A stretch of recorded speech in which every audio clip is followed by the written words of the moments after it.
Hi everyone and welcome to our next tutorial on Adobe Photoshop. In the last video we imported a picture and we used the quick menu to make some changes. This video here we're going to take a look at the guided menu and just take a look at some of the features inside there. There's actually some features where we can correct the skin tones if we wish. We can use a depth of field feature so we can create a short depth of field if we wish. Or we can take a look at some other effects here, and I'd like you to do that when you get a chance. So if we go to depth of field, let's just take a look at this feature here and see what it looks like.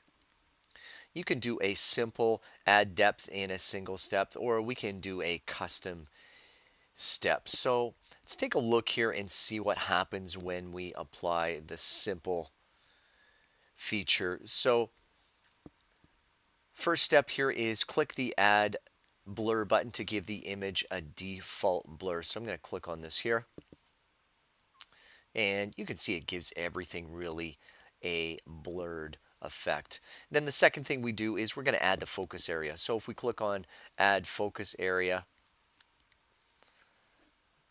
and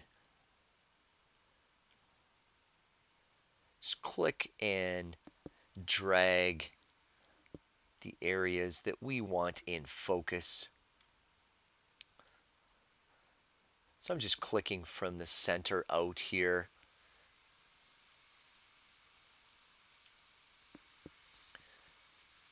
Just to give us a focus subject. I'm going to slide this here and change the amount of blur. If we slide it to the right, we can see that we can increase the amount of blur. I'm going to slide it back here because that looks like too much to me.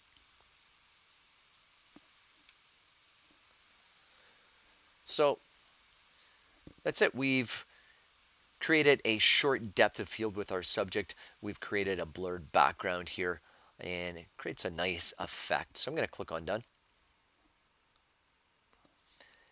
And we're going to go into expert mode. So notice when we go into expert mode, if we go down and we click on layers, we see all the layers that we've created here. And we can see that, for instance, this layer was created when we did the depth of field effect in the guided mode. So we can actually see it here. And if we don't like it, we can right click this and we can delete this layer. Let's do that just to go back to the previous copy. So we're going to delete this layer. And you can see that this was the blurred image that we created in guided. So again, I'm going to get rid of that one. So right click and delete that layer. And we're back to our original picture.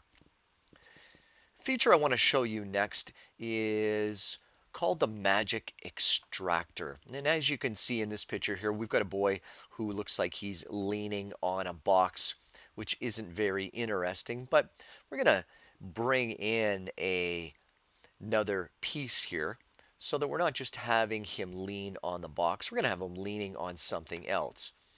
So we're going to go to image, or sorry, we'll go to file, and we're going to go to open. We're going to bring in another picture. And we're going to bring in this picture of an apple. Now, you can see here we've got a nice bright red apple. And what I want to do is I want to have the boy leaning on the apple. To do that, I want to get rid of everything in the background here because I don't want this background. In fact, I want the background to be transparent. So what I'm going to use is I'm going to go to image, and I'm going to go to the Magic Extractor tool, and I'm going to get rid of everything except the apple. Now, you've probably learned that there are ways to do this, and that's fine. I'll just show you this way for now. We can take a look at some of the other ways later. So I'm going to click on Magic Extractor. Now, if we go up here, you can see that this has a brush with a little plus sign here. So what we're going to do is we want to color the things that we want to keep in the picture.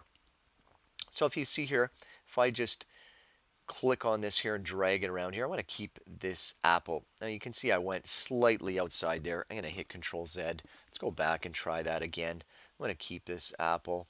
I can change my brush size if I want by going over here to the right.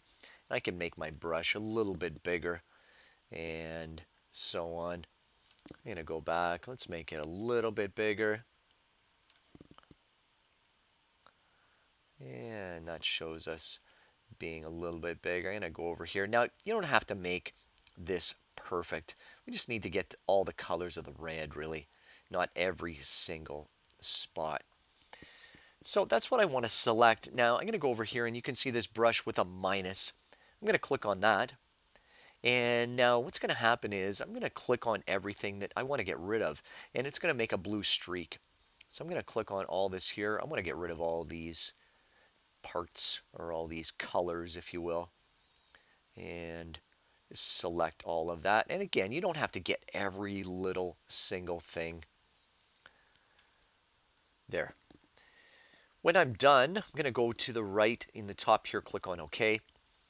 It's going to take a second to make this work.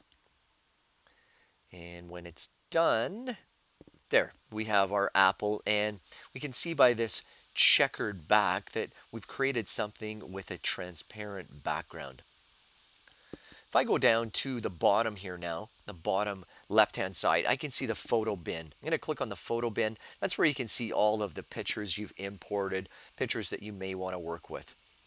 So we have our picture of our boy leaning on our box. We've got our apple. That one is selected. That's the one that we see. I'm going to click on this picture with the boy. And what I'm going to do is I'm going to now go down to the apple, click and hold, drag it onto this, and it's going to create a layer on top of this photo. And what we're going to do is we're going to reposition it so that it looks like he is leaning on the apple. Now, to make this look good, I'm just going to zoom in. Control plus lets me zoom in so I can try to get this just right. I want to cover up all of the box here, so I'm going to go down here and click this, make this apple bigger. Like I said, try to get all parts of the box covered up, make it look like he's leaning on the apple. I'm going to make this a little bit bigger, and about there. We've got the box covered. I don't see any pieces.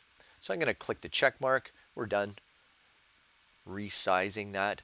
Now over here on the right, we can see that we have the background image that we brought in, and that forms one layer.